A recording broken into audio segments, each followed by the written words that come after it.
Valley News Live's whistleblower investigation continues into the Child Protective Services Department in Grand Forks County. We took a closer look after 11 social workers left the department of 7 in just over a year's time. Valley News Team's Ryan Laughlin picks up the story.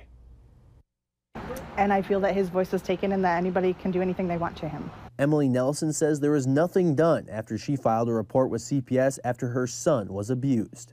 My son gave him a very detailed account of what happened. He knew where he was in the room, the color of the chair, what was said.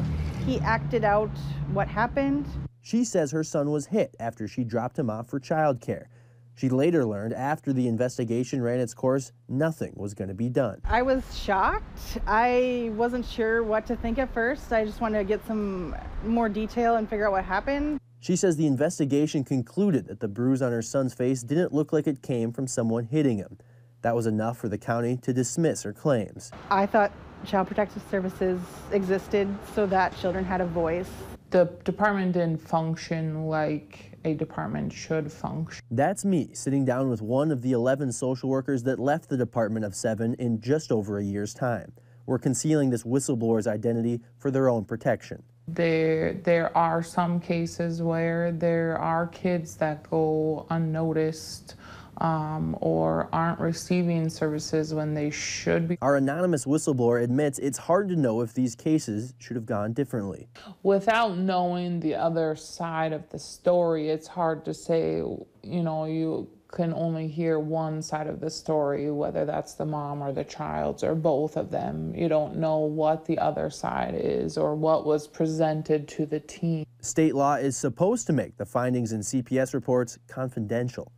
I have firsthand experience of kids that, there were serious concerns for their safety, and something happened within the department that there was no follow-through months down. No one knows.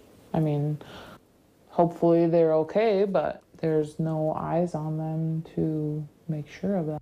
Our whistleblower says the problems in the department start at the top with management. Lack of organization, lack of follow-through, and that, over time has an effect on the whole team. I think the 11 people that have left should be enough of a red flag that there's something going on. Do you think the high amount of turnover and the inexperienced workers that are handling caseloads right now are affecting the services kids could be getting or not getting? I believe that it could affect it, definitely, because there's a lot at risk when the children's safety. Absolutely, my son fell through the cracks because of inexperienced workers. There's children that are going to be hurt because of that. Clearly they need to go through some more training and really learn what it is to be a child welfare worker. Parents and grandparents saying that a dysfunctional department is hurting kids in the county. From Grand Forks, Ryan Laughlin, Valley News Live. We did reach out to the director of the Grand Forks County Social Services, Scott Hooper. He says the county's CPS process has direct oversight by state and regional offices and that they are meeting their standards. Hooper also says that his staff is adequately trained and supervised and they're not breaking any laws or policies. As we mentioned, this story came to us through our whistleblower hotline. If you have issues, call the phone number on your screen, 701-237-6576. A member of our investigative team will get on the case and go to work to expose the truth.